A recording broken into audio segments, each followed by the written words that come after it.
What's up, y'all? It's been long overdue, but today I decided to create my podcast, the WD Method podcast, where I'm going to be talking about youth soccer and the state of youth soccer in America, period, because that's a subject that means a whole lot to me.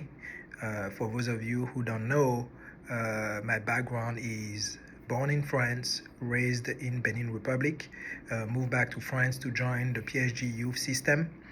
Played 2 years at the PSG Academy. Then came to the United States at 16, joined New York Red Bulls, where I played for about a year before playing for Players Development Academy in New Jersey as well.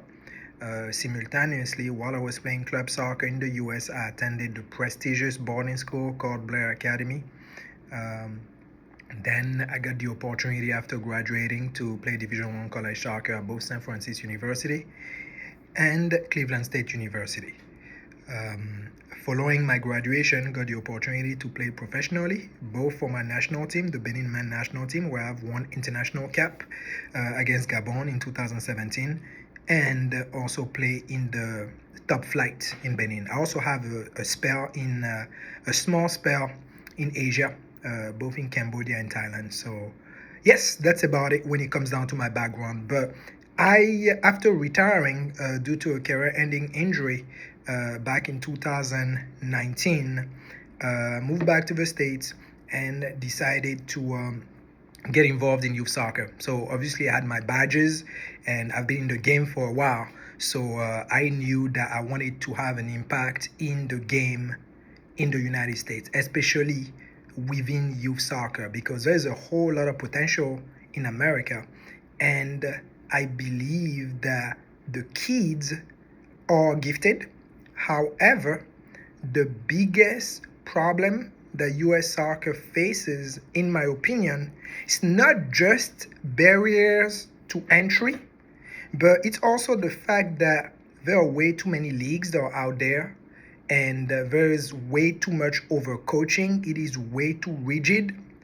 We literally have kids that are playing without a brain. We don't allow them to think the game, and that's a major problem. Today, this podcast is going to focus on MLS NeXT and the development of players within the MLS NeXT League. So over the past months, I've been a regular because, as you all know, I came through the New York Red Bull system. So, as you all know, I've been going to watch a lot of the New York Red Bulls Academy games or the MLS NeXT games. I actually did watch a younger, I believe a U12 game, which was pretty good, but I want to focus into the MLS NeXT Academies, right? So U13 New York Red Bulls all the way till U18. And but my emphasis today is gonna be on the U16s actually, because I did watch them play against a couple of MLS Academy teams and a couple of non-MLS Academy teams. And for me, it was just crystal clear that every single time the New York Red Bulls Academy, whether it's the U16, U15s, U14s, play against a non-MLS Academy team, they usually have an easy game, right? Simply because Red Bull, an MLS Academy team, and in this case Red Bull, has resources, can recruit players all over the country, can recruit players all over the world, and have actually a politic to bring players from overseas and just recruit the best of the best and try to develop them and and sign them to a home ground contract, whatever the case may be.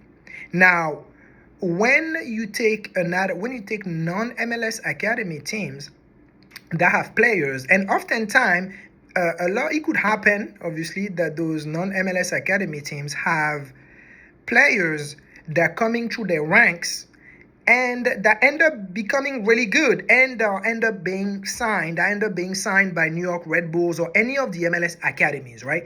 But The truth of the matter is, when an MLS, the way the US soccer system is shaped is that when an MLS NeXT Academy team plays against a non-MLS team, it is usually pretty unfair to the non-MLS Academy team, simply because from a talent standpoint, from a lot of points, it is just not fair, period. The players don't have the same abilities. A lot of the players are actually paying, so sort of buying their spot into the team. And, you're dealing with players who have different drives.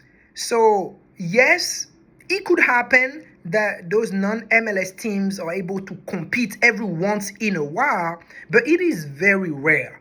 When you take the New York Red Bulls, for instance, every single time I watch them play against a non-MLS NeXT Academy team, it was literally a blowout. Literally a blowout. Now, that's another issue, right, that I'm not going to go into. New York Red Bulls had possession and, not enough vertical passes, but they were literally playing possession soccer in the other half of the team and was having a hard time to score. Once they were able to score one, the goals kept coming, right? But then there is this sort of repetition every time they play non-MLS teams where they are scoring a lot of goals, 4, 5, 6-0. Now, are the players getting better with their opposition? I don't think so. Are we really doing a favor to the players? I believe we're just doing them a disservice, right? To have them play against teams that are not as competitive. And then whenever you do watch two MLS Academy teams play each other, you actually see that the level is quite high, the intensity is quite high. Well, we can talk about the coaching and all that kind of stuff, but I'm talking about the intensity. I'm talking about the environment that is set up for the players to grow. It is great. However, how many times in a year do they get to have games of that intensity? Not a lot. Not a lot. And yes, you're going to tell me there is the MLS NeXT Fest or, whatever stuff they organize, at the end of the year or whatnot. But I'm talking about week in and week out. That's an issue. Every single player, a talented player who wants to become a professional soccer player, who wants to develop as a player, needs to have that competition week in and week out. That is a must. That is a must. It is impossible to develop when out of 10 games, and I'm just making this up, out of 10 games, only 3 or 4 are against MLS Academy teams. And where that also becomes an issue is we're seeing more and more players from MLS NeXT Academies, at least the most talented ones, whenever they do go overseas for like tournaments or whatnot, there are more interest now in youth American players from academies, from overseas academies, and oftentimes what we tend to see is the most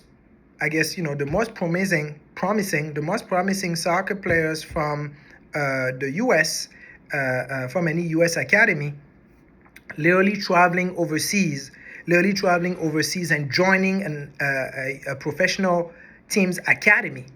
And that's a major problem. That's a major red flag, because then the player did not leave to sign professionally. He left because he was joining another academy, and that academy believed that they can develop him better than the US-based academy is. That's literally how I would interpret that. It's another story if you told me, oh, he's leaving to go sign pro right away. So there's a lot of things that I'm gonna discuss on this podcast. A lot of topics that I'm gonna go over, but today I just kind of wanted to throw this out there, right? That when it comes down to youth soccer, yes, there's a lot of issues, but it is beyond barriers to entry. There are so many little things that we're not doing right, and it is important that we, all actors, right,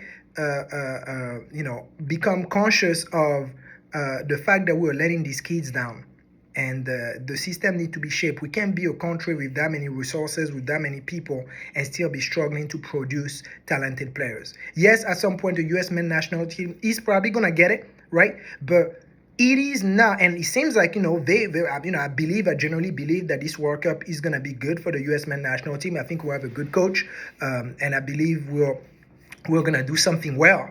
However, it is not translating into the youth ranks in terms of developing players that are going to become national team players. It's not quite translating, and there needs to be work. There needs to be a lot of work done behind the scenes in order to make sure that we're able to feed youth soccer players within the U.S. into the national team.